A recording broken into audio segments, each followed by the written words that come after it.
Billionaire's children cried non-stop on the train, until a poor girl did something incredible. The train swayed from side to side, clattering on the tracks. Graham held his backpack on his lap and looked out the dirty window.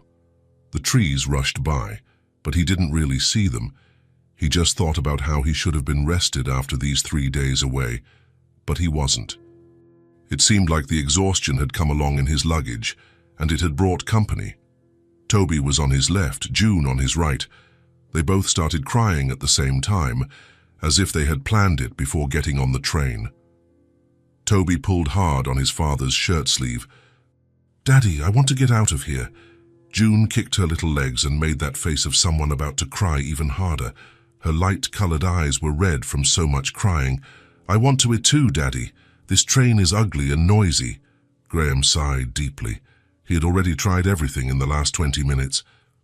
He gave them cold water, a sweet cookie, and let them look out the dirty window. He even made up a story about flying cows. Nothing worked. The other passengers were already looking at them with unfriendly faces, whispering among themselves. "Guys, you need to stop. We're almost home." But the children cried even louder. Toby started kicking his small foot against the seat in front of them. June threw her cookie on the dirty floor of the car and crossed her arms. "I don't want to go home. I want to stay at Grandma's farm."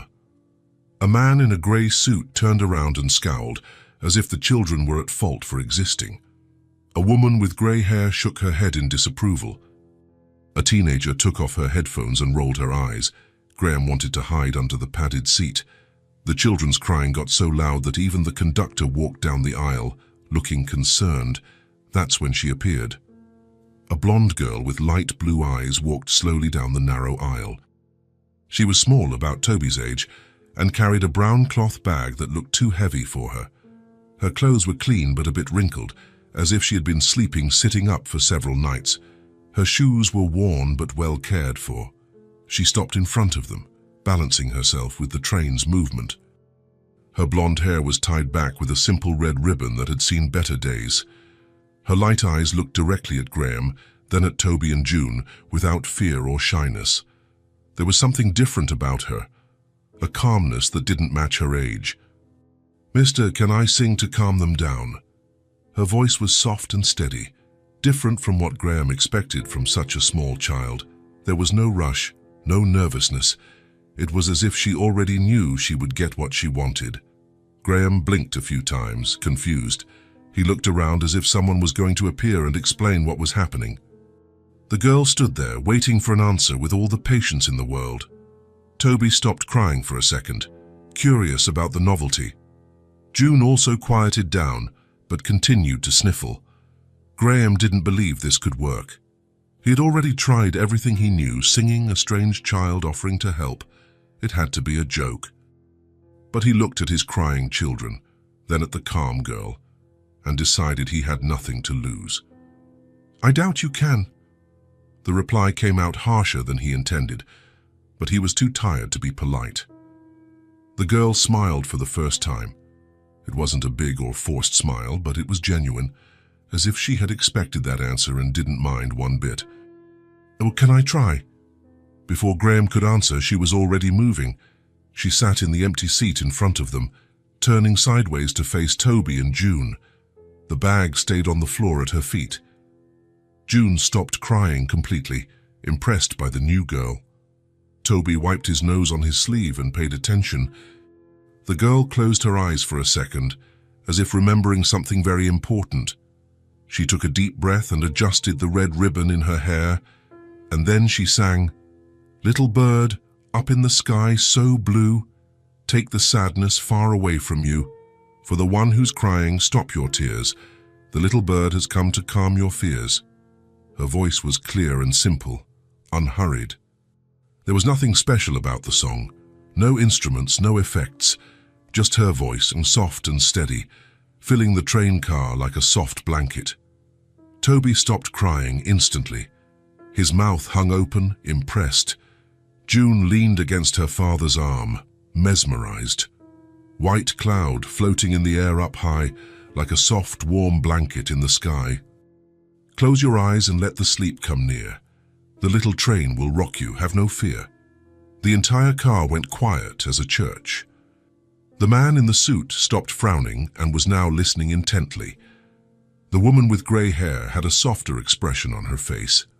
The teenager had put her phone away and was paying attention to the music. Even the conductor had stopped at the end of the aisle to listen.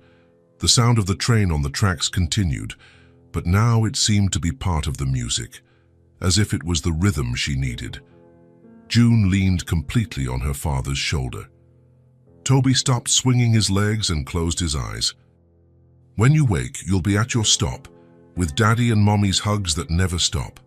The little bird has sung, the cloud passed on by, and the train is at the station, so good night." The girl finished the song and fell silent. She opened her eyes and looked at Graham, then at the children. She didn't seem proud or to be waiting for praise. It was as if she had just done what needed to be done. Toby was almost asleep, his heavy head leaning against the window. June was playing with her own fingers, completely calm, a small smile on her face. Graham felt a strange tightness in his chest. It wasn't sadness, it wasn't exhaustion. It was something else, something he hadn't felt in a long time. As if something heavy and dark had been lifted off him, making way for a gentle light. "Wow," he whispered, almost voiceless.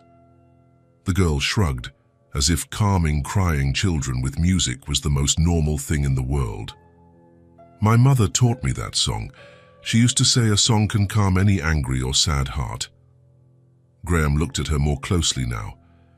With the children quiet, he could notice the details better. She was truly alone. No adult nearby, no family, just her, the cloth bag, and a maturity that didn't fit her small face. "What's your name?" "Josie." "And where are your parents, Josie?" The question slipped out before he could think about whether he should ask it or not. The girl looked out the window for a few seconds, watching the trees pass by. Then she turned her serene gaze back to him. "It's just me now."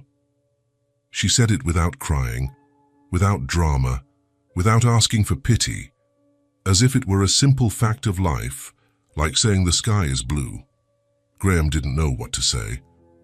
He felt the urge to ask more, but something about her manner stopped him. Toby stirred in his seat and whispered in a sleepy voice, "She sings beautifully, Daddy." June agreed, nodding her blonde head. "Can you sing another one?" Josie smiled again, and this time the smile was a little bigger, more genuine. "What I can. As many as you want." The train continued to race along the tracks, loud and rattling, but now the sound didn't bother anyone in the car anymore.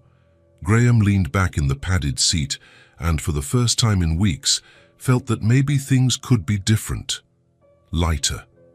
He couldn't explain why, but he looked at Josie and had the strange feeling that she had appeared exactly when they needed her, as if the universe had sent her there, at that moment, on that train. The blonde girl with the light eyes remained seated there, with her bag on the floor and her small hands in her lap, as if she had always been a part of the journey. And maybe, in some way he didn't yet understand, she always had been. Outside the dirty window, the trees continued to speed by, but now Graham could truly see them, and they were beautiful. After the song, something changed in the atmosphere of the car. Toby and June looked at Josie as if she were an incredible discovery. The blonde girl remained seated there, calm, in no hurry to return to her seat. She didn't seem bothered by their attention. "Do you know other songs?" June asked, still leaning against her father but with her eyes shining with curiosity. "I know many," Josie replied, adjusting the red ribbon in her blonde hair. "For my mum taught me a lot." Toby stood up from his seat, interested. He walked over to her slowly, the way he did when he wanted to befriend a stray cat or when he met a new child at the playground. "Can I sit next to you?" "You can." It began just like that, simple and natural. Toby sat next to Josie, leaving a respectful little space between them. June didn't stay behind and soon squeezed in on the other side of the girl. The three of them fit perfectly on the seat, as if they had always sat together on train trips. Graham watched everything in silence, a strange feeling growing in his chest. There was something different about his children. They were, how to put it, light, free. He couldn't remember the last time he saw them like this, without that hidden sadness deep in their eyes, without that tension in their small shoulders. "Look," June pointed enthusiastically out the window. "There's a purple cow over there." Josie looked in the direction June was pointing and smiled, joining the game without hesitation. "Where?" "I don't see any cow." "Right there, next to that tree that looks like a giant umbrella." Josie pretended to search very carefully, placing her small hand on her forehead like a visor, squinting as if she were trying hard to see better. "Oh, now I see it. But it's not purple." "Head's blue with bright yellow polka dots," June laughed. One of those crystal clear laughs of a happy child. "No, it's not. It's purple with green stripes like a zebra." "Are you sure? To me, it looks like she's wearing a ballerina dress and pink slippers." The two started laughing, making up crazier and crazier things about the imaginary cow. Toby listened intently and decided to join the game too. "And there's a flying pig back there," he shouted excitedly, pointing to the blue sky outside. "Really?" Josie made a face of genuine surprise. "So what color is this flying pig?" "Hot pink with golden wings like an angel." "Wow, that must be the most elegant and chic pig in the whole world." Graham felt a pleasant tightness in his chest, a mix of relief and joy he hadn't experienced in a long time. It had been months since he had heard his children laugh like this. Real, spontaneous laughter. Not the forced, polite laugh they gave when he tried to cheer them up with bad jokes or games that didn't work. Ever since their mother died, it seemed a part of their childhood had gone with her. They were still children, of course, but overly careful, overly worried children, as if they were afraid of bothering the father who was already suffering so much. Josie raised her small hand and drew something on the fogged-up window pane. It was a small, slightly crooked heart, made with her index finger. "Look," she said, satisfied with the result. "I left a mark here. Now everyone who rides this train will see it and know we were here today." June was fascinated by the idea. "Can I draw too?" "Of course you can." The light-eyed girl drew a little lopsided flower next to Josie's heart. Toby made a strange, smiley face, with huge eyes and a smile that took up half the drawing. Soon the glass was full of smaller, imperfect drawings full of personality. "There," said Josie, admiring the collective work of art. "Now you'll be here forever." "And you too," said Toby, pointing to the heart she drew. "You drew too, so you'll stay too." Josie was quiet for a second, looking at the drawings on the glass with a thoughtful expression. "Yeah, me too." The train continued to sway on the tracks, but now the movement felt like a soft, comforting dance. The children talked quietly, inventing elaborate names for the drawings on the window, creating stories about who would find those drawings in the future. Graham couldn't stop looking at the scene. It was as if his children had gone back to being real children. As if a part of them that had been hidden for months had finally come out to breathe. "Tell us a story," June requested, snuggling better into the seat and looking at Josie with anticipation. Josie thought for a moment, biting her lower lip as if choosing from several options. "Okay. Do you know the story of the little bird who didn't know how to fly?" The two shook their heads, no, interested. "Once upon a time, there was a tiny little bird who lived in a very, very tall tree. All the other birds in the family flew here and there all day long, but he was scared. He thought he would fall and get badly hurt." Toby was immediately interested, leaning his body forward. "And then, what happened to him?" "Well, one day a very strong storm came. The rain fell heavily, the wind swayed the tree like a boat at sea, and the little bird realized he needed to get out of there quickly. But how? He didn't know how to fly." June became worried, biting her thumbnail. "Did he manage to get out of the tree?" "You know what he did? He closed his eyes tight, took 3 deep breaths, and jumped. And when he opened his eyes, he was flying. He discovered he had always known how to fly. He had just forgotten how because he was so scared." "That's so cool," Toby celebrated, clapping his hands. "He just needed the courage to try. Exactly. Sometimes we can do amazing things we don't even imagine. We just need the courage to find out. Graham listened to the story and felt it wasn't just for the children. There was something in it that spoke to him too, touching a part of his chest that had been dormant, but he couldn't quite explain what. Time passed without anyone really noticing. The children played at guessing shapes in the clouds outside, sang quietly along with Josie to some songs she taught them, and invented elaborate stories about the small towns that passed by the window. It was as if the four of them had known each other for years, as if it were the most natural thing in the world for them to be there together. Graham just watched, with a strange and good feeling slowly growing in his chest. It wasn't just relief at seeing his children happy again. It was something deeper, more significant, as if a part of him that had been dormant for months was slowly waking up, stretching after a very long sleep. When was the last time he had truly smiled? When was the last time he felt that things could work out, that life could be good again? "Daddy," June called out suddenly, pulling him from his thoughts. "Josie knows a lot of cool songs. Can she teach us at home?" The innocent question made Graham realize that the journey was coming to an end, and he hadn't even thought about what would happen when they reached the station. Before Graham could say anything, Josie said, "I can teach you, if you want. But only if you promise you'll sing whenever you're sad or scared."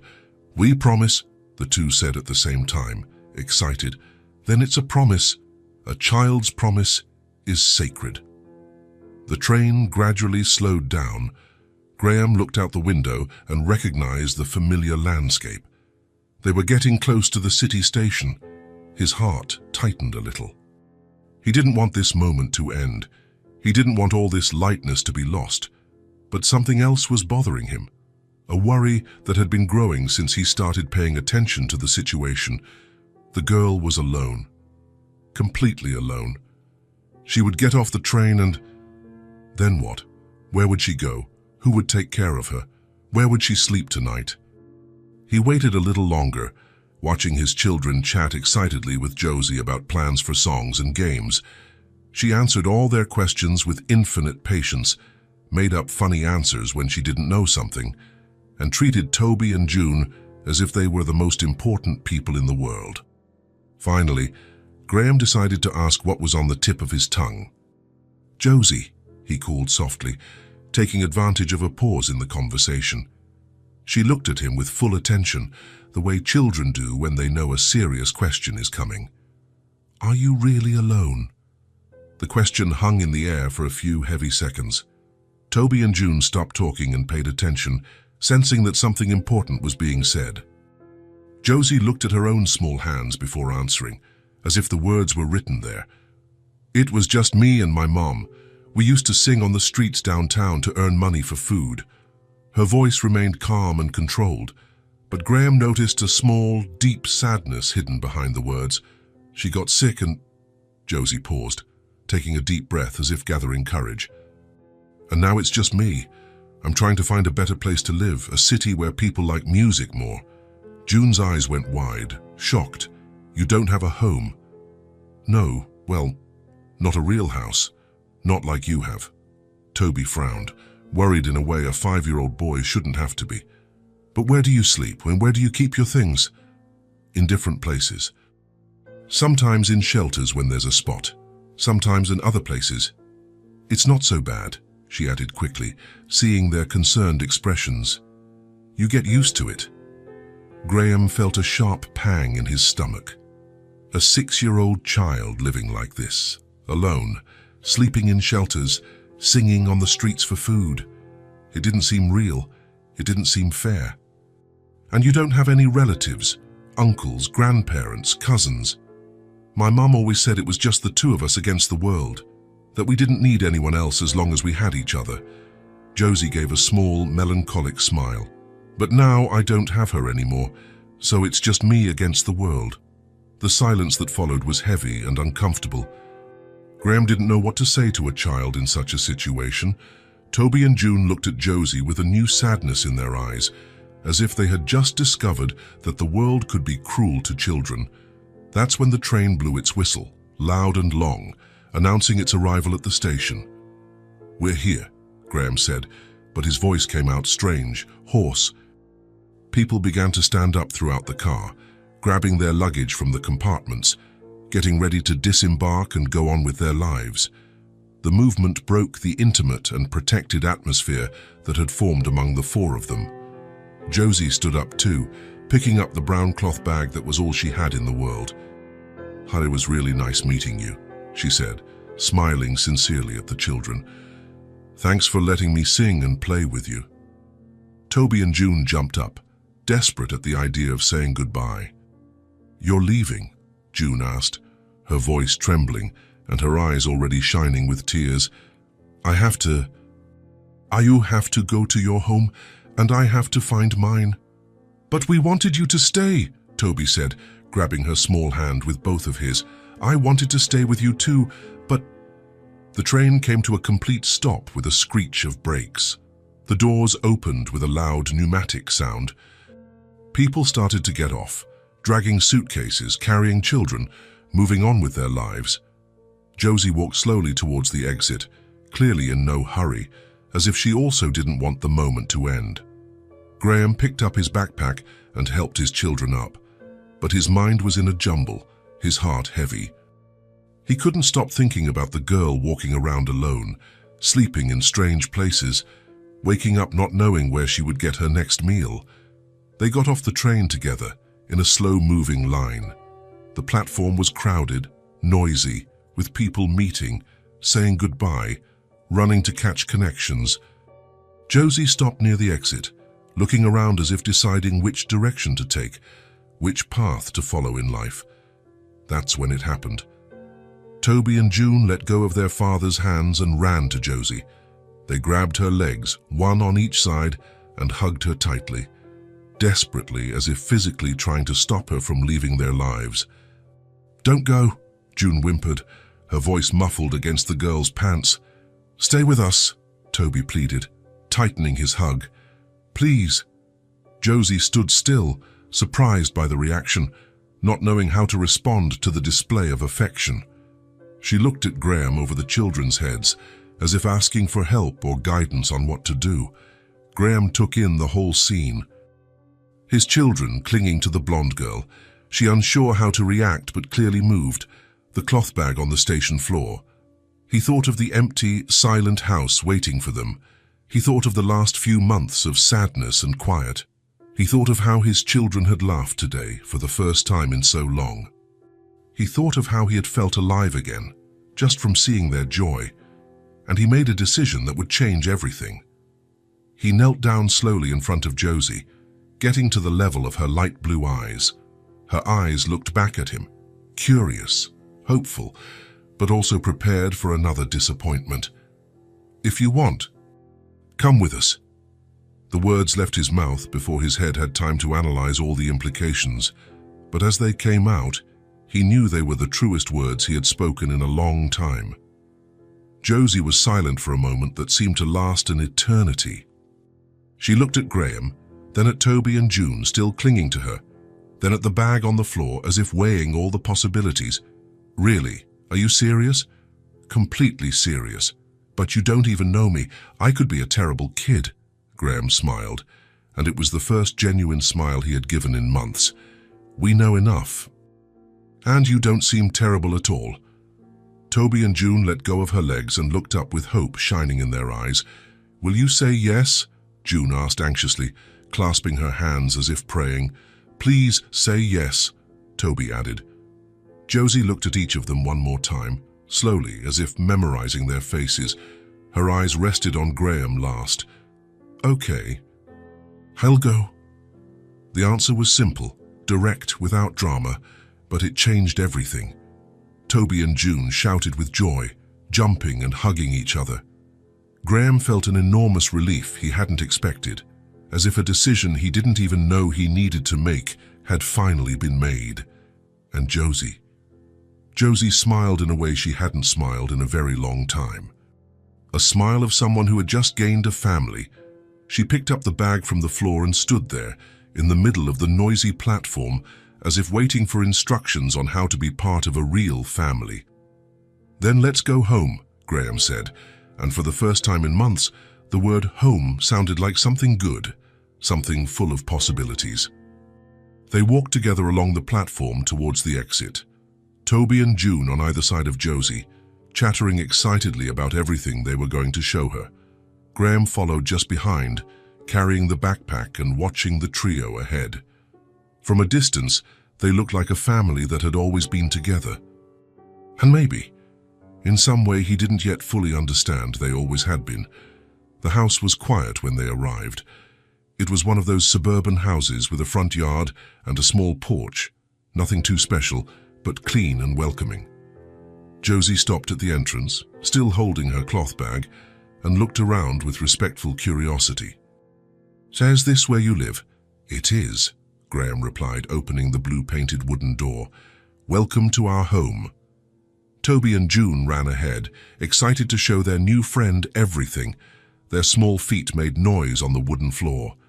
"Come on, Josie, I'll show you my room," Toby shouted, pulling her by her free hand. The inside of the house was simple but comfortable. It had that smell of a house that hasn't had visitors in a long time.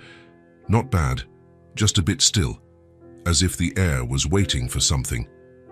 Graham noticed this for the first time in months.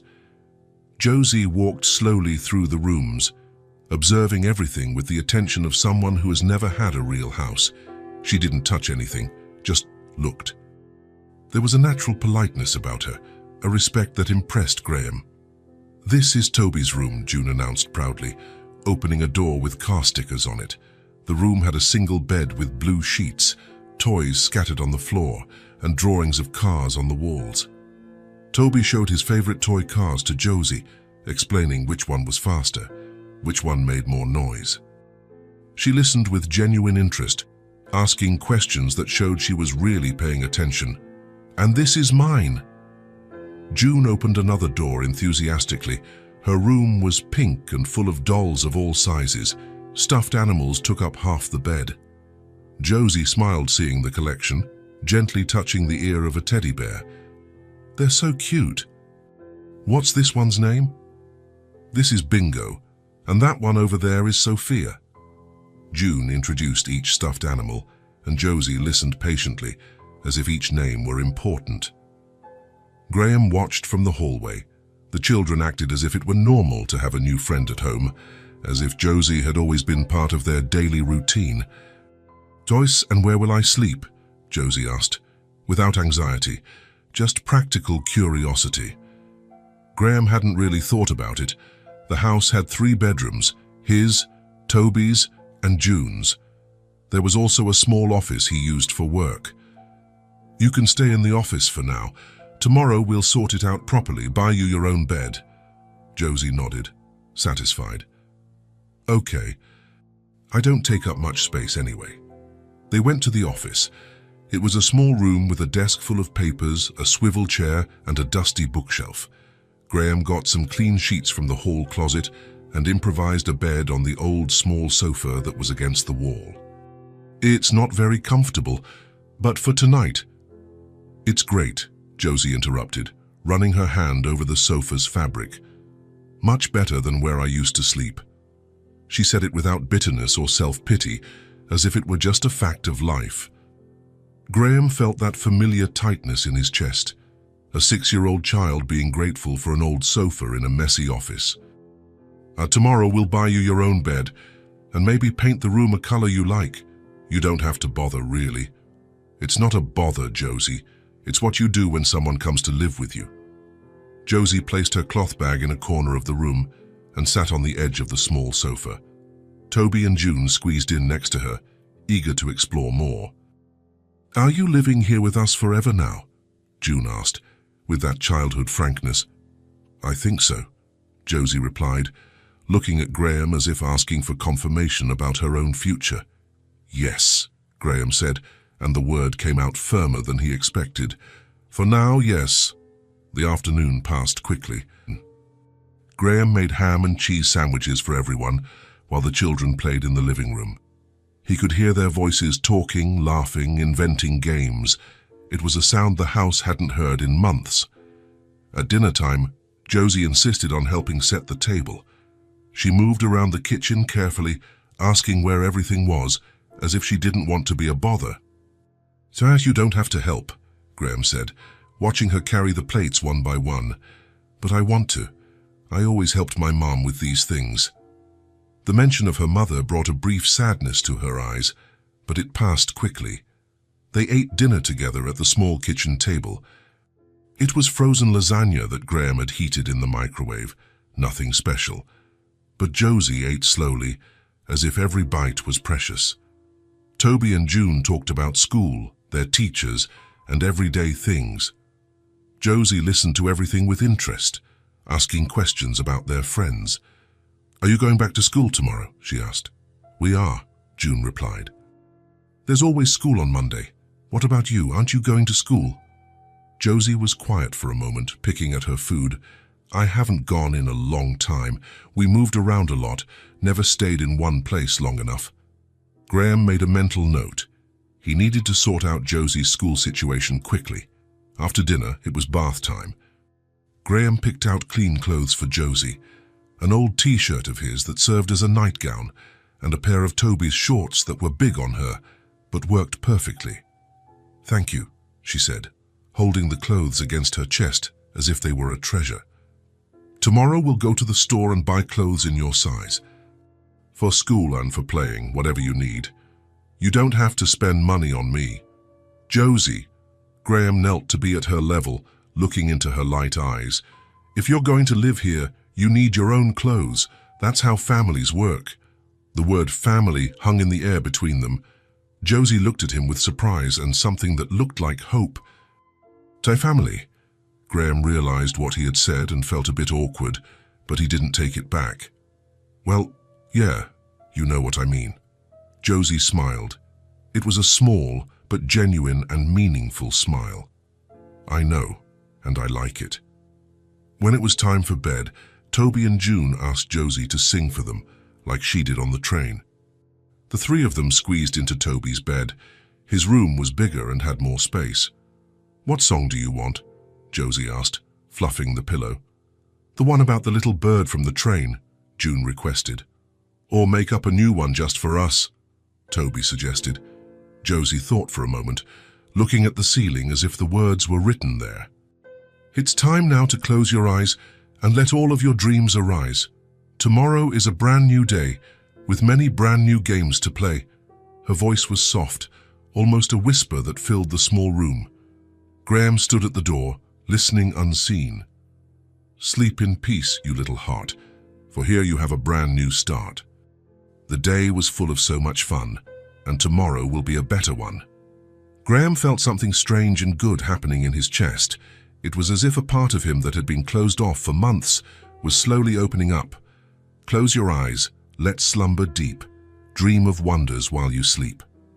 And when the sun begins to gleam, we'll play again, a happy team." Toby was already nearly asleep, breathing heavily. June fought against sleep, wanting to hear more of the new song. Josie continued humming softly until they both fell completely asleep. She got up carefully so as not to shake the bed, covered them both with the sheet, and tiptoed to the door. Graham was there, standing, still listening to the echo of the song. "They're asleep," she whispered. "You sing so well. Where did you learn to make up songs like that?" "My mom taught me. She said music comes from the heart, not the head." They walked in silence to the office. Josie sat on the edge of the little sofa and looked around the makeshift room. Thank you for letting me stay here," she said. "You don't have to thank me. We wanted you to stay." "But you don't even really know me." Graham sat in the office chair, facing her. "Sometimes you don't need to know everything about a person to know they're good. You have a good heart, Josie." Josie smiled again, more relaxed. "My mom used to say something similar. That the heart knows things the head hasn't figured out yet. Your mom sounds like she was a very wise person." She was. She was the wisest person I knew. They sat in silence for a moment. Graham realized he knew almost nothing about the girl's story, but he also didn't want to pressure her. "If you ever want to talk about her, about the two of you, I'll listen," he offered gently.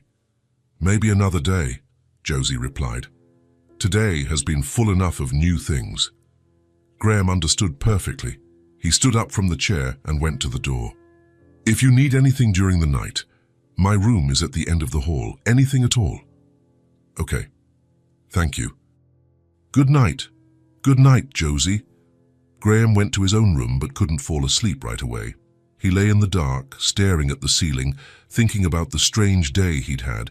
In the morning, it was just him and his children coming back from a frustrating trip.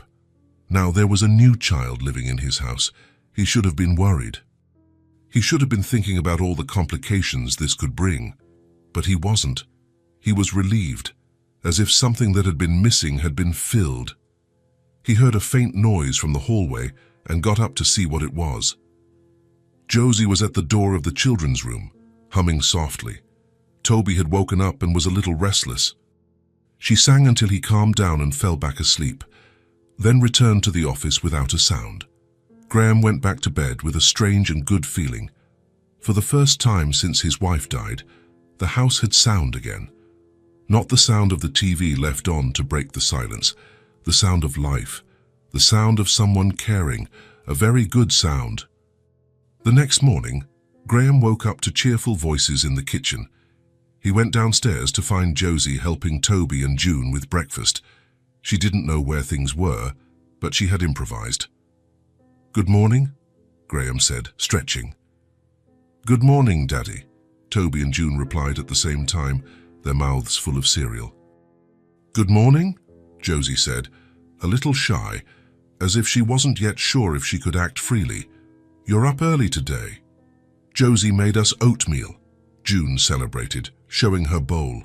Graham looked at the pot on the stove. It was simple oatmeal, but well made and fragrant. Thank you, Josie, you didn't have to do that. I woke up early and so did they. I thought I could help. The following days established a new routine in the house. Graham worked in his office or went out for meetings, and Toby and June went to school in the morning. Josie stayed at home, exploring the rooms, reading books from the bookshelf, and helping with small things. When the children came home from school, the house filled with energy. The three of them played together in the backyard, watched cartoons on television, and invented games. Josie participated in everything naturally, as if she had always been part of the family dynamic. She never asked for anything, never complained, never caused trouble. She moved through the house with a gentleness, as if she were afraid of breaking something or being a bother. But slowly, she began to open up. She laughed louder, talked more, and allowed herself to take up space and have opinions. Graham watched it all with a growing sense that he had made the right decision, not just for Josie's sake, but mainly for his own children. They were completely different, lighter, happier. Toby started telling silly jokes at dinner again. June started singing in the shower and dancing around the house again. The two of them fought less, played more, and smiled frequently. It was as if Josie's presence had reminded them how to be real kids.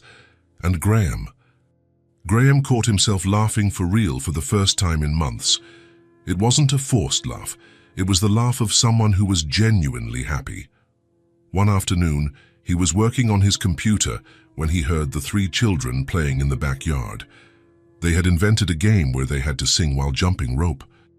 Josie taught new songs. Toby made up funny verses.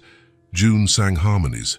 Graham stopped working and just listened, smiling to himself.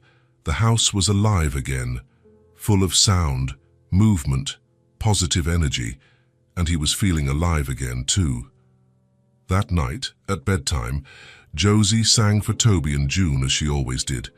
Graham listened from the hallway, as he always did. But this time he noticed something different. It wasn't just that the house had sound again. It was that it had joy again. It had a future again. It had hope. When Josie finished singing and the children fell asleep, Graham realized something.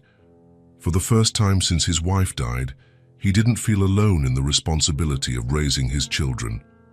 It wasn't that Josie had taken on adult responsibilities. She was still a child, but it was as if she had brought something that was missing, a lightness, a natural joy that made everything feel less heavy. Graham went to sleep that night with a feeling he hadn't had in a long time. Gratitude. Gratitude for making an impulsive decision on a train. Gratitude for listening to his heart instead of his head. Gratitude for a girl with blonde hair and light eyes who appeared out of nowhere and changed everything. The house slept peacefully, and for the first time in months, so did Graham. The afternoon was quiet and warm. The sun hit the front porch of the house, creating long shadows that stretched across the small garden. Graham was sitting in an old rocking chair, sipping a glass of cold water. Josie was next to him on the porch floor, playing with some twigs she had found in the yard. Toby and June had gone to the neighbor's house to play, so the house was quiet, with only the sound of birds and the wind in the trees. Graham watched Josie as she built something with the twigs. The girl was concentrated, her tongue sticking out a little at the corner of her mouth, the way kids do when they are focused on an important task. It had been almost a week since she started living with them, and Graham was still impressed by how easily she adapted. It was as if she had always been part of the family. "What are you building there?" he asked. Josie looked up and smiled. "A little house, or maybe a castle. I haven't decided yet." She went back to concentrating on the twigs, arranging them carefully. "Did your mom teach you how to do this?" "No. She didn't know how to do these things, but she taught me other things." Graham was curious but didn't want to press. Josie sometimes talked about her mother, but always in passing, as if it were a good but painful memory. The comfortable silence returned. A light breeze rustled the leaves of the tree in the garden. Josie finished her construction and admired the result. There. Now it's a little house where a happy family lives. She said this with a simple satisfaction, as if she had created something truly important. Graham looked at the twig construction and saw only scattered sticks, but to Josie, it was clearly much more than that. "It's beautiful. I bet the family that lives there is very happy." "They are. They sing a lot." The answer came out naturally, but it made Graham pay more attention. "They sing?" "Uh-huh. Every happy family sings together. That's how you know they love each other." Graham smiled at the girl's simple logic, but he also thought about her observation. Do happy families sing more? He tried to remember when they used to sing at home. Before his wife died, she would sometimes hum while cooking. Toby and June would sing in the bath, but after she was gone, the house fell quiet until Josie arrived. "Josie," he said, taking advantage of the quiet moment. "Yes? Why do you like singing so much?" The question hung in the air for a few seconds. Josie stopped fiddling with the twigs and stared at them, as if deciding what to answer. "Because it was what I did with my mom." Her voice became lower, more serious. "We used to sing on the streets downtown. People would stop to listen, some would toss coins into our hat, but it wasn't just for the money." She looked up and met Graham's eyes.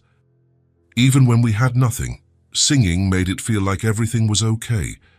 Graham felt that familiar tightness in his chest, a small child singing on the streets to get food. That must have been hard. Sometimes it was, when it rained a lot, or when it was very cold. But when we sang together, I forgot I was hungry or cold. Josie went back to fiddling with the twigs, adjusting the little house. "My mum had a beautiful voice, more beautiful than mine. She taught me all the songs I know." "And did you learn quickly?" "I think so. She said I had her gift." That music was a family thing. Graham imagined the scene, a young woman and a small child singing together on the street, trying to survive. It was a sad and beautiful image at the same time. "When I sing," Josie continued, "I feel like she's still with me." Her voice dropped even lower, almost a whisper. "It's like the music is a bridge. I sing here and she listens wherever she is now." Graham felt his eyes sting a little. The way Josie spoke of her mother was so pure, so full of love, that it was impossible not to be moved. "Do you really think she's listening?" "I'm sure of it. Whenever I sing, I feel a warmth right here." She placed a hand on her chest. That's her telling me she's listening. They sat in silence for a moment. Graham didn't know what to say. How do you respond to such simple and true faith? Instead of words, he stood up from the chair and sat on the floor next to Josie. He reached out and gently squeezed her small hand. He said nothing. He didn't need to. Sometimes presence speaks louder than any words. Josie looked at his hand holding hers and smiled. It was a small smile, but full of gratitude. "Thank you," she whispered. "For what?" "For letting me sing here, for not thinking it's weird. You can sing as much as you want here. This house needs music." "It does. It really does. It was too quiet before you came." Josie nodded in understanding. "Houses need music to stay alive. My mom taught me that too." "Your mom taught you a lot of good things." "She did. She was very smart. But her life was hard. She must be very proud of you." "You think so?" "I'm sure of it. You're a very special girl, Josie." She smiled again, more openly this time. They heard the sound of approaching children. Toby and June were coming back from the neighbor's house, talking loudly about some game.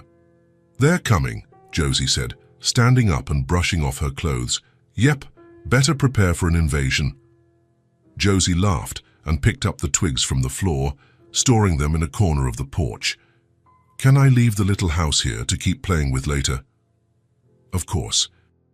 It can stay here as long as you want." Toby and June appeared running through the gate, excited and talking at the same time about everything they did at the neighbor's house. "Daddy, Josie," June shouted, "we learned a new game." "And Tommy's mom made cookies," Toby added. They stormed onto the porch like a hurricane of energy, transforming the quiet atmosphere into something full of movement and noise. While Toby and June excitedly explained the new game, Graham watched the three of them. The conversation with Josie still echoed in his head. The simplicity with which she spoke of her mother, the naturalness with which she shared her memories, and especially the way she found a way to keep her mother alive through music. Graham thought of his own wife. For months, he had avoided talking about her with the children, afraid of making them sad. But maybe he was doing it wrong. Maybe he should find a way to keep her present, like Josie did with her mother. Maybe music really is a bridge. That night, at bedtime, when Josie sang for Toby and June, Graham listened from the hallway as always. But this time, he paid attention to the words, the melody, the love she put into every note. And he understood that she wasn't just singing to make the children sleep. She was talking to her mother. She was keeping her alive. Graham was alone in his office on a quiet night. The children had been asleep for an hour, and the house had finally settled down after a day full of games and laughter. He should have been working on the overdue reports, but he couldn't concentrate. On the desk in front of him was a photo of his wife. It was a simple photo taken in the backyard 2 years ago. She was smiling, her blonde hair blowing in the wind, her light eyes shining with joy. It was an ordinary Sunday, but she looked radiant. Graham picked up the photo and stared at it for a long time. He felt that familiar mix of longing and love that always came when he thought of her. But today there was something different, a restlessness he couldn't define. Josie had been living with them for 2 weeks. 2 weeks that had changed everything in the house. The girl had adapted with impressive ease, as if she had always belonged there. Toby and June treated her like a sister. Graham had gotten used to her presence, and everything seemed to be working perfectly. But that's exactly what was bothering him. It was working too perfectly. Graham put the photo back on the desk and leaned back in his chair. The fear that had been hiding in the back of his mind finally came to the surface, real and terrifying. Was he doing the right thing? The question echoed in his head like a tolling bell. He had brought a strange child home without thinking it through, without planning, without considering all the consequences. It was an impulse, a decision from the heart that felt right at the time. But what about now? What if he wasn't prepared for this? Graham stood up and went to the office window. Outside, the street was empty and silent. The streetlights cast yellow circles on the pavement. and everything seemed peaceful. But inside him there was a storm of doubt. Raising your own children is hard enough.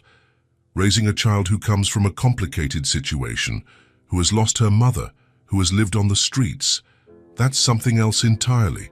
Did he have enough experience? Did he have enough patience? What if he messed everything up? What if Josie needed things he didn't know how to give? Graham thought of his wife and what she would do in this situation. She always had a way with children, always knew the right words, always had that maternal intuition that he sometimes felt he lacked. How was he going to raise a girl alone? How would he handle all the things that mothers instinctively know how to do? The fear grew in his chest, heavy and dark. Maybe he had been selfish. Maybe he had brought Josie home because he and the children needed her, not because it was the best thing for her. What if she would be better off somewhere else, with a family that truly knew how to care for a child who had been through what she had been through? Graham returned to the desk and sat down heavily in his chair. He picked up his wife's photo again and whispered, "What do I do? Help me understand what I should do." The photo obviously didn't answer, but he kept looking at it as if waiting for a sign, some guidance. It was then that he heard it. Laughter coming from the backyard. Graham frowned. It was almost 10 at night. The children should have been asleep for hours. He went to the window and looked out. Josie was in the backyard with Toby and June. The three of them were running after fireflies, trying to catch them with their hands. Josie was wearing a borrowed nightgown that was too big for her, her loose blonde hair dancing as she ran. Toby and June were in their pajamas, barefoot on the grass. "I caught one," June shouted, closing her hands carefully. "Let me see," Toby asked, approaching his sister. Josie joined them, and they admired the little bug June had captured. The small light blinked between her fingers. "Now we let it go," Josie said. "Fireflies don't like to be trapped." June opened her hands and the insect flew away, blinking in the darkness. "So let's catch more," Toby suggested, and they ran off again, laughing and stumbling on the grass. Graham watched from the window, mesmerized by the scene. There was something magical about that moment. 3 children playing in the dark backyard, not caring about the time or the rules. It was pure joy, pure childhood. But it was more than that. It was family. Graham saw how Josie looked after the other 2. When Toby tripped, she helped him up. When June got scared of a noise by the fence, Josie reassured her. She didn't act like a visitor or a child being cared for. She acted like an older sister, like part of the family. Graham felt something loosening in his chest. The fear was still there, but now it was mixed with a slowly growing certainty. Josie didn't need to be somewhere else. She needed to be exactly where she was. It wasn't about whether he was prepared to take care of her or not. They would learn together, as all families do. It wasn't about having all the right answers. It was about love. And looking at the 3 children in the backyard, Graham knew that love was not lacking in that house. He opened the window and said, "Hey, you guys, what are you doing out there?" The 3 children stopped running and looked up, looking a bit guilty. "Sorry, Daddy," said June. Terry woke up and saw the fireflies. "And I said it might be fun to catch some," Josie added, taking responsibility. Graham smiled. "Did you catch many?" "A few. Want to come see?" Toby invited. Graham looked at the photo of his wife on the desk, then back at the children in the backyard. "I'll be right there." He ran down the stairs and went out into the backyard barefoot. The grass was cool and damp, and the night air was fresh and pleasant. "Where are these famous fireflies?" he asked. "Over there," Josie pointed. "There are a bunch near the fence." Graham ran with them, trying to catch the insects blinking in the darkness. It was a bit silly, a bit childish, but it was exactly what he needed. For 20 minutes they played together in the backyard. They caught fireflies, let them go, and made up stories about where they flew. Graham laughed like he hadn't laughed in a long time, completely forgetting the fears that had been tormenting him in the office. When they finally went back inside, the 3 were tired and happy. Graham helped put everyone back to bed, and Josie sang softly until Toby and June fell asleep. "Thanks for letting us play outside," she whispered as he walked her back to the office. "Thank you for reminding me that sometimes it's good to break the rules," he replied. Josie smiled and lay down on the small sofa. Graham covered her with the sheet and looked at her for a moment. "Good night, Josie." "Good night, Graham." It was the first time she had called him by his name, and something finally settled in his chest. Graham returned to his office and looked at his wife's photo, but now he no longer felt fear or doubt. He felt determination. Josie was already part of the family. That became clear tonight, watching her care for the children, watching how they cared for each other. She wasn't a visitor or an extra responsibility. She was his daughter. All that was left was to make it official. Graham picked up the phone and looked for the number of the family's trusted lawyer. It was too late to call now, but it would be the first thing he did in the morning. The next morning, Graham woke up with the sun streaming through his bedroom window. He heard voices in the kitchen, Josie helping Toby and June with breakfast, as she always did. After the children left for school and Josie was reading in the living room, Graham went to his office and picked up the phone. He dialed the number for Mr. Harrison, the lawyer who had handled his wife's documents and other family legal matters. "Mr. Harrison, this is Graham Mackenzie. How are you?" "Graham, good to hear from you. How are things?" "They're good. Actually, very good. I'm calling because I need your help with a legal matter." "Of course, what is it about?" Graham took a deep breath and said the words that would change everything. "I want to adopt a little girl. She's been living with us for a few weeks, and she's a part of our life. I want to make it official." There was a pause on the other end of the line. "I see. That's a big decision, Graham. Tell me more about the situation." Graham explained everything: how he met Josie on the train, how she was alone, how she adapted to the family. He talked about the last few days, about how happy the children were, about how the house was alive again. Mr. Harrison listened attentively. "Well, it's an unconventional situation, but not impossible. The adoption process will involve a few steps. First, we need to verify if there are any relatives who have a legal claim to the child." She said it was just her and her mother. "Even so, we need to conduct an official search. After that, the process will be overseen by social workers. There will be interviews with you and the children, home visits, psychological evaluations." Graham felt a knot in his stomach. Evaluations, interviews. What if they decided he wasn't suitable?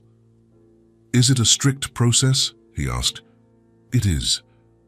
The state wants to be sure the child is going to a safe and stable environment. But from what you've told me, I don't see any reason for concern. You own your home, have a stable job, and are already successfully raising 2 children. And how long does it take?" "It could take a few months, maybe even a year, depending on how many cases are in the queue. But the important thing is that the girl can continue living with you during the process." Graham felt a huge sense of relief. "So we can get started?" "We can. I'll prepare the initial paperwork." "Are you sure about this decision, Graham? It's not something that can be easily undone." Graham looked out the office door. Josie was in the living room, reading a book to one of June's stuffed animals. She was using different voices for the characters, completely engrossed in the story. "I'm absolutely sure." "Then let's move forward. I'll contact the proper agencies and schedule the first interviews." When Graham hung up the phone, he felt a mix of nervousness and excitement. The process would be long and possibly complicated, but he was determined to go through with it. Josie deserved a real family, and they deserved to have her officially as part of their family. Graham went to the living room and sat next to her on the sofa. "Oh, what's that story about?" "It's about a little bunny who got lost in the forest," she explained, showing the pictures in the book. "But in the end, he finds his way home." "A happy ending, then?" "There always has to be a happy ending," Josie said with conviction. "Otherwise, the story isn't worth telling."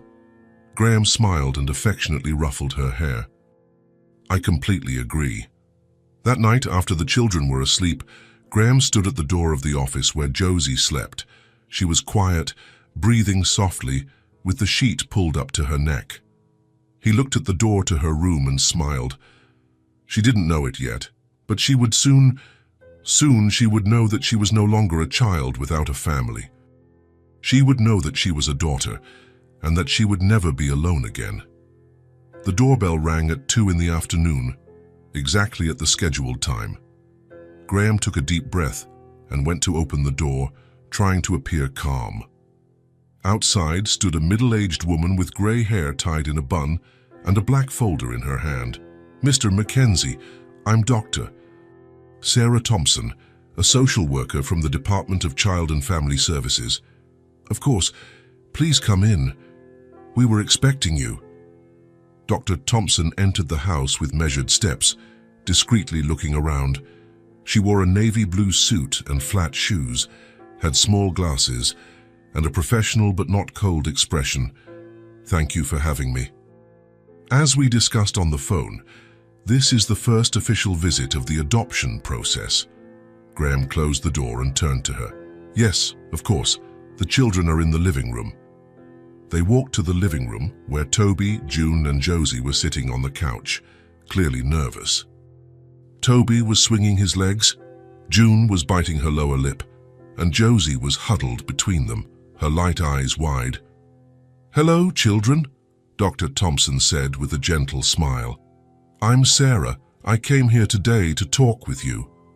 "Hi," Toby and June replied at the same time. Josie just nodded, without saying anything. Graham noticed the girl was scared.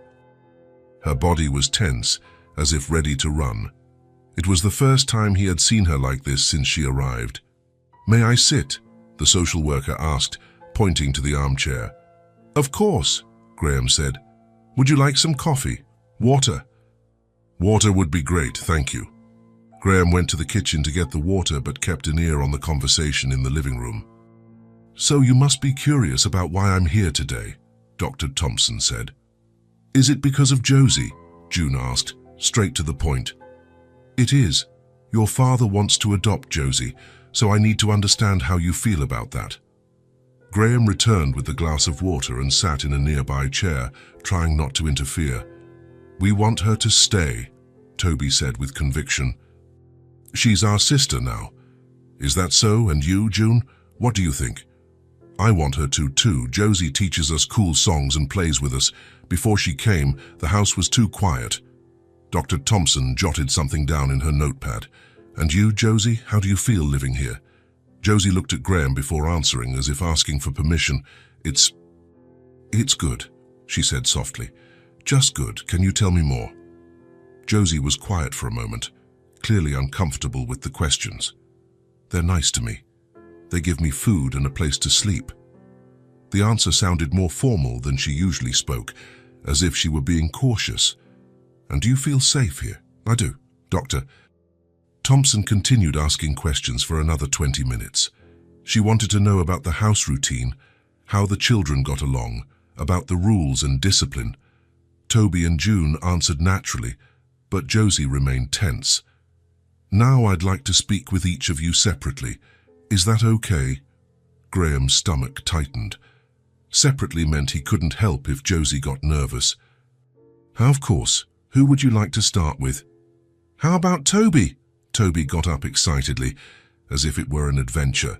Dr. Thompson took him to the kitchen, and Graham stayed in the living room with June and Josie. June seemed calm, swinging her legs and humming softly. But Josie was growing quieter, huddled in the corner of the couch. "It's okay," Graham whispered to her. "Don, it's just a conversation." Josie nodded but didn't look convinced. 15 minutes later, it was June's turn. She skipped after the social worker, happy as could be. Graham was left alone with Josie, who now looked terrified. "Josie, look at me." She lifted her light eyes, and Graham saw fear there, real fear. "Dr. Thompson is a good person. She just wants to make sure you're happy here." "What if I say something wrong?" "There's no wrong thing to say, just tell the truth." "What if they think I shouldn't stay?" Graham knelt in front of her and held her small hands. "That's not going to happen. You belong here, remember?" When it was Josie's turn, she stood up slowly, as if walking to the gallows. "Doctor." Thompson led her to the kitchen, and Graham was left alone in the living room, nervous. He could overhear snippets of the conversation. The social worker asked questions about where Josie lived before, about her mother, about how she felt in the new house. The girl's answers were short, cautious. After half an hour, they returned. "Doctor." Thompson had a neutral, unreadable expression. Josie went straight back to the couch and curled up in the corner. "Now I'd like to speak with you, Mr. Mackenzie." Graham and the social worker went to the office. She sat in the visitor's chair, he behind the desk. "The children seem well adjusted," she began. "Toby and June clearly adore Josie. They talk about her as if she's been their sister for years. That's how we feel too. Josie is more reserved, which is understandable. She's been through a lot of trauma." Graham nodded. "She's getting better every day. She was even quieter at the beginning. Are you aware that adopting a child who has experienced abandonment and loss requires special care?" "I am. And I'm willing to do whatever is necessary." Dr. Thompson asked more questions about finances, plans for the future, and how Graham intended to handle potential difficulties. He answered honestly, explaining that he didn't have all the answers, but he had a lot of love to give. "I will need to make a few more visits in the coming weeks," she finally said, "and I'll want to speak with the children's teachers at school. Of course, whatever you need." When Dr. Thompson left, a strange silence fell over the house. Toby and June went back to playing normally, but Josie remained curled up on the couch, staring out the window. Graham sat down next to her. "How was the talk?" She asked a lot of questions. "And did you answer?" "I tried, but I don't know if I answered right." Graham saw that she was trembling slightly. "Josie, are you scared?" She took a while to answer, but finally whispered, "Are they going to take me away?" The question broke Graham's heart. He knelt in front of her, looking into her light, fear-filled eyes. "No, sweetie, they are not going to take you away. But what if they think I shouldn't stay? They just want to know if you're okay here, if you're happy, if you're safe." "And I am. I know you are, and they'll see that too." Graham took a deep breath before saying the next words. "Josie, do you know why the social worker came here?" She shook her head no. "Because I want to adopt you. I want you to stay with us, for real, forever." Her eyes widened. "Adopt me?" "That's right. I want you to be my official daughter. I want your last name to be the same as ours. I want you to never have to worry about having a place to stay again." Josie was silent for a long moment, processing the information. "You want me to be your real daughter?" "You already are. I just want the paperwork to say so too." It was as if a dam broke. Josie threw herself into Graham's arms and hugged him with all her might. It was a hug unlike any other, desperate, relieved, full of emotion. "I thought you would get tired of me," she sobbed into his shoulder. "Never. We will never get tired of you. I don't want to leave. You won't. This is your home now." They held each other for a long time. Graham felt the girl's tears soaking his shirt, and his own tears began to fall as well. When they finally separated, Josie wiped her face with the back of her hand. "So I don't have to run away anymore." The question shattered Graham's heart. He didn't even know she had been thinking of running away. "Never again. You're home, Josie. For real." She smiled for the first time since the social worker arrived. It was a relieved smile, as if a huge weight had been lifted from her small shoulders. "Can I call you Dad?" Graham felt a lump in his throat. "You can. I would love that. And can I call Toby and June my brother and sister? They already call you their sister, so we're a real family, the realest there is." That night at bedtime, Josie sang to Toby and June as always, but the music sounded different, lighter, happier, as if she had finally found where she belonged. Graham listened from the hallway, smiling. For the first time since the process began, he felt confident about the outcome. The following Monday, the phone rang in his office. It was Mr. Harrison, the lawyer. Graham, I have an update on Josie's case. Good or bad? Well, complicated. We've located a biological relative, an aunt of Josie's. Graham felt the world stop around him. An aunt. Yes. Margaret Collins. She's Josie's mother's sister. Apparently, she's been looking for the girl ever since she heard about her sister's death. Graham sat down heavily in his chair. He felt a tightness in his chest, a mixture of fear and despair. And now, what does this mean? It means she has legal rights to the child. As a blood relative, she has priority in the adoption process. But Josie is happy here. This is her family now. I understand, Graham, and we will fight for you, but we need to face the process with truth and calm. When is this aunt coming? She lives in another city, but she's already making arrangements to come. Probably next week.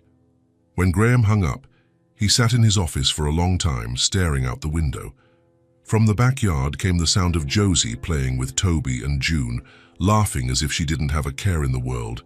She finally felt safe, finally understood she didn't have to run away, and now someone who could take her away was showing up. Graham didn't want to lose the girl. She was part of his family now, part of his heart, but at the same time, he knew he had to do what was best for Josie, even if it meant letting her go. He took a deep breath and prepared for one of the hardest conversations of his life, because he would have to tell Josie that an aunt she didn't know wanted to take her away. And he would have to hope that, in the end, love would be stronger than blood. The doorbell rang on a Thursday morning. Graham's stomach tightened. He knew it was Margaret and Josie's aunt. For the past 3 days, since the lawyer called, the house had been tense. Josie had noticed something was wrong, but Graham still hadn't found the courage to tell her about the aunt. He took a deep breath and opened the door. Outside stood a woman in her 40s, with brown hair tied in a simple ponytail. She had kind eyes, similar to Josie's, and wore casual clothes, jeans and a light blue blouse. In her hands, she carried a small purse and a paper bag. "Mr. Mackenzie, I'm Margaret Collins." "Margaret, please, come in." She entered the house with cautious steps, looking around with respectful curiosity. There was something calm about her, a serenity Graham hadn't expected. "Thank you for having me. I know this can't be easy." "It's not, but I understand you have rights." Margaret shook her head gently. "Rights are one thing. What's best for Josie is another." Graham led her to the living room, where Toby and June were watching cartoons. The children looked at the visitor with curiosity. "Kids, this is Margaret. She's Josie's aunt." "Hi," they both said, polite but wary. "Hello, are you Josie's siblings?" "We are," June replied firmly, as if defending her territory. "That's good." "She's told me a lot about you," Graham frowned. "She has. Have you two spoken already?" "On the phone, yesterday. The lawyer gave her my number." Graham felt a pang of irritation. No one had told him they had already spoken. "And where is she now?" "In the backyard, I think." She was a little nervous. Graham went to the back door and saw Josie sitting on the old swing, swaying slowly. She was looking at the ground, clearly deep in thought. "Josie, Margaret is here." She looked up, and Graham saw a mix of curiosity and fear in her eyes. "Does she look like my mum?" "A little. But you need to see for yourself." Josie stood up slowly and walked towards the house. When she saw Margaret in the living room, she stopped at the door, shyly. Margaret stood up too, and for a moment, the two just looked at each other. "Hi, Josie. I'm your Aunt Margaret." "Hi. You're bigger than I imagined. And prettier, too." Josie smiled a little but remained at the door. "Did you know my mum?" "I did. She was my younger sister." Margaret opened her purse and took out an old photo. It was a picture of 2 young girls, one blonde and one brunette, smiling at the camera. "This one is your mum," she said, pointing to the blonde girl. "And this is me." Josie approached slowly and took the photo, her eyes filled with tears. She was so young here. She was about 15. You have her smile." Josie gently ran her finger over the photo as if it were something sacred. "Can I keep it?" "Of course, I brought it for you." Margaret took something else from the bag, a small, worn notebook. "Hand this too.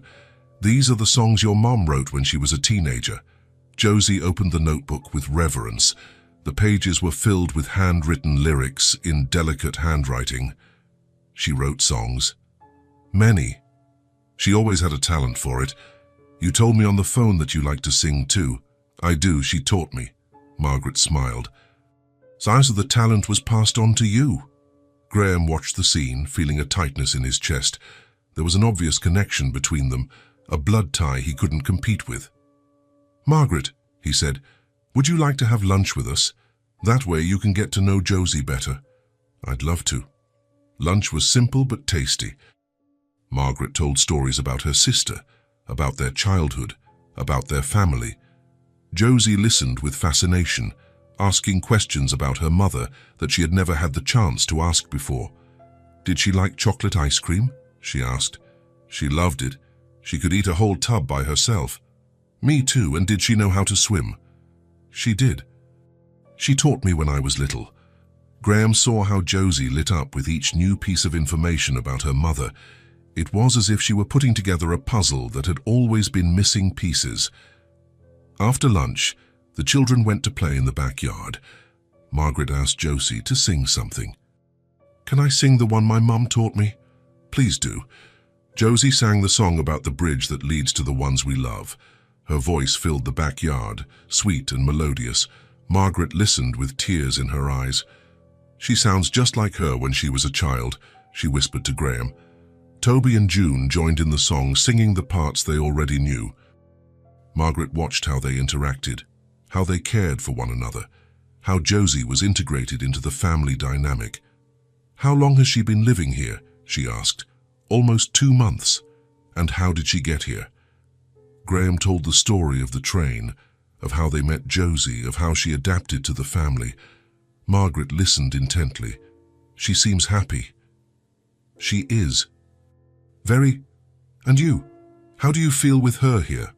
Graham looked at the 3 children playing together in the backyard. "She completed our family. Before she arrived, the house was too quiet. Now it's alive again." Margaret nodded thoughtfully. May I speak with her alone for a few minutes?" "Of course." Graham called Toby and June inside, leaving Margaret and Josie in the backyard. He watched from the window, curious about what they were discussing. He saw Margaret kneel in front of Josie, speaking to her seriously.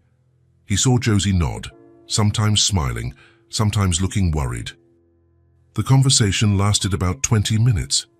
When they came back inside, Margaret had a determined expression on her face. "Graham, may I speak with you?" They went to the kitchen, leaving the children in the living room. "I came here thinking I was going to take Josie with me," Margaret began. "She's my niece. She's all I have left of my sister." Graham's heart raced. But she has a home. She has love. She has a family that takes care of her." Margaret looked out the kitchen window, watching the children play. "My sister always wanted Josie to have stability, a real home. You are giving that to her." "We're trying." "No, you are succeeding. I saw how she looks at you, how you look at her. I saw how the other 2 treat her like a sister." Margaret turned to Graham. "I don't want to take that away from her. I think my sister would be at peace seeing this." Graham couldn't believe what he was hearing. "Are you sure?" "Completely. Josie told me she wants to stay. She said this is her home now." "And you? Won't you miss her?" "I will. But can I visit sometimes, continue to be a part of her life?" "Of course, she needs to know her family's history." Margaret smiled, relieved. "Then it's settled. I'll sign the papers to make the adoption official." They returned to the living room, where Josie was visibly nervous. "So, what did you decide?" Margaret sat next to her on the couch. "So I've decided that you should stay here. This is your family now. Josie looked at her in surprise. Really? You don't want to take me? I want you to be happy, and you are happy here. Josie threw her arms around Margaret, hugging her tightly. Thank you for understanding. But there's one condition, Margaret said, feigning seriousness. I need to come visit every now and then. Whenever you want, Josie shouted, excited. Margaret stayed until the late afternoon, talking with everyone, getting to know the family dynamic better. When it was time to leave, she took a delicate little bracelet from her purse. This was your mother's. I want you to have it. It was a simple bracelet with small musical charms. Did she wear it when she sang on the streets? She did. She said it brought her luck. Margaret put the bracelet on Josie's wrist, so you can remember that she still sings with you. Josie looked at the bracelet with adoration. I'll wear it always. And will you sing for me when I come to visit? Every song I know. Margaret said goodbye to everyone with warm hugs. Before leaving, she signed the documents Mr. Harrison had prepared, officially relinquishing her rights to Josie. When the door closed behind her, the house was silent for a moment. So it's official? Josie asked. It's official, Graham replied. You're our daughter now. And our sister, Toby and June added at the same time. Josie smiled, touching the new bracelet. I think my mum would be happy. I'm sure she would be, Graham said, hugging her. That night, Josie sang for Toby and June as always. But this time, Graham noticed something different in the music. There was a completeness to it, a piece that hadn't been there before, as if Josie had finally found where she belonged, for real and forever. 6 months after Margaret's visit, the envelope everyone was waiting for arrived. Graham took it from the mailbox and went inside, where the children were having breakfast in the kitchen. Guys, something important came. Toby, June, and Josie stopped eating and looked at him with anticipation. Josie was wearing her mother's bracelet, as she always did. Is it about the adoption? She asked, her voice a little anxious. Graham opened the envelope slowly and read aloud, Josie Mackenzie. The silence that followed was total. Then Josie shouted, Mackenzie! My name is Josie Mackenzie now. Officially, yes, you're my real daughter. Josie jumped from her chair and ran to Graham. Toby and June joined the hug, shouting with joy. Now we're real siblings, June celebrated. We always were, Josie said, laughing and crying at the same time. But now everyone knows it. Graham held his 3 children in his arms, feeling complete happiness. Do you know what this means? He said. It means we need to celebrate. It was Josie who had the idea. Let's put on a show, right here in the backyard. A show? Graham asked. Yes, with music, posters, everything. To show that now I'm officially part of the Mackenzie family. Toby and June loved the idea. They spent the whole afternoon preparing everything. They made colorful posters with crayons and markers, writing the Mackenzie family and music today. June drew musical notes around the words.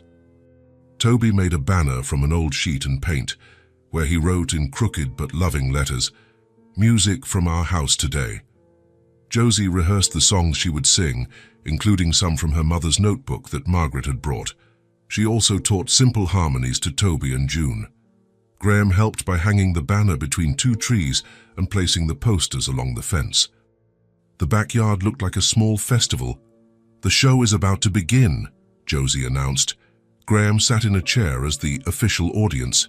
He was the only spectator, but they acted as if it were a sold-out theater. Ladies and gentlemen, said Toby, playing the role of the announcer, the Mackenzie family is proud to present Josie Mackenzie. June clapped enthusiastically. Josie took an exaggerated bow and began to sing.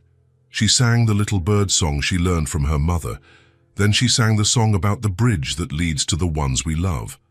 Toby and June joined in on some parts, creating simple but beautiful harmonies. Graham watched with his heart overflowing with joy. 6 months ago, he was a single father trying to care for 2 sad children. Now he had a complete family, full of music and laughter. Bravo, excellent, he applauded when they finished. Did you really like it? Josie asked. It was the best show I've ever seen. As evening fell and the children grew tired, Graham led them inside. At bedtime, Josie sang for Toby and June as she always did. "Today is the first day I get to sing as Josie Mackenzie," she said before she began. "And we get to listen as real Mackenzie siblings," June replied. Graham listened from the hallway, smiling. After the children fell asleep, he went to the living room and picked up the new photo he had framed last week, the four of them together in the backyard, smiling. Graham hung the photo on the living room wall next to the other family pictures. Underneath, he taped a piece of paper where he had handwritten a phrase that summed it all up. The girls sang. The house listened. "Now everyone sleeps in peace." He looked at the photo for a while, thinking about how life can change so unexpectedly, all because of a girl with light eyes who offered to sing on a train. Graham turned off the living room lights and went to his room. Before falling asleep, he listened to the silence of the house, but it was no longer the empty silence from before. It was the silence of people sleeping peacefully because they know they are loved. The next morning, Graham woke to the familiar sound of voices in the kitchen. Josie was helping Toby and June with breakfast, humming softly. "Good morning, Mackenzie family," he said, making the children laugh. "Good morning, Dad," the three of them replied at the same time. And Graham knew that this was the most beautiful music he had ever heard in his life.